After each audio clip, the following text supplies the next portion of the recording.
Usually when I make this kind of video, I'm lambasting something that Gaijin has done with the game directly that affects it negatively. But this time around, I'm going to talk not only about how Gaijin interacts with the War Thunder community, but how the community behaves in general. This is a bit harder to talk about, since communities aren't one homogeneous thing. There are a ton of shades of grey, and how a community acts is always changing with time. That said, I'm still going to try my best to recognize the norms and trends that seem to pop up. People in the War Thunder community often complain that Gaijin never listens to their suggestions or criticisms, and it's not hard to see why. War Thunder has a ton of issues that have been around for years at this point.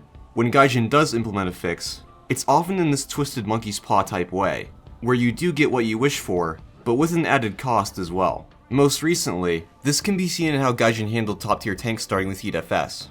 Instead of giving every tank APFS DS to start out with, they are now making it so every tank starts out with Heat FS, with some exceptions. This doesn't make playing top tier in a stock tank impossible, but it does make it a massive chore, since top tier tanks have a ton of chemical protection.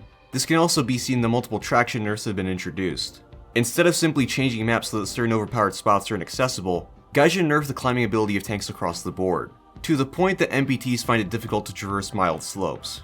So, why does Gaijin implement these half fixes? I think it comes down to a multitude of reasons. For one, frustration is, fundamentally, an important part of how War Thunder works. By making the players frustrated, you can get them to more easily spend money. Don't want stock heat on your top tier MBT? Here's a tier 1 mod for APFS DS, and it's only a couple hundred golden eagles. Oh, your tank is struggling up this hill? Maybe if you bought that new engine mod, you could get up it more easily. Second, the community will never completely agree on how something should be fixed.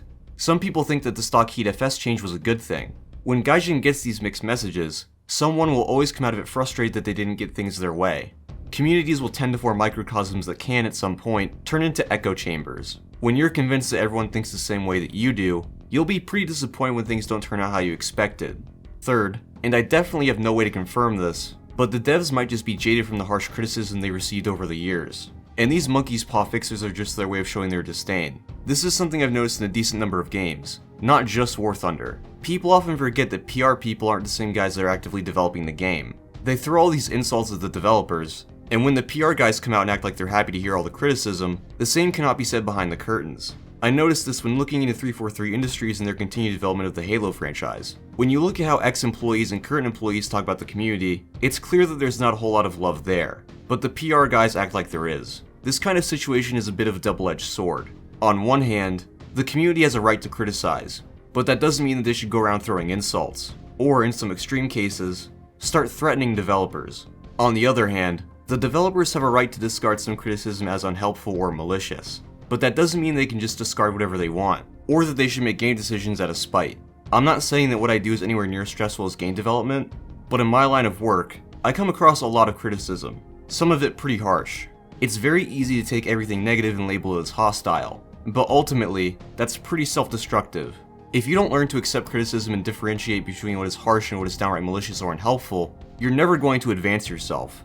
One issue that is fairly unique to War Thunder is that nationalism affects how people shape their opinions on in-game issues.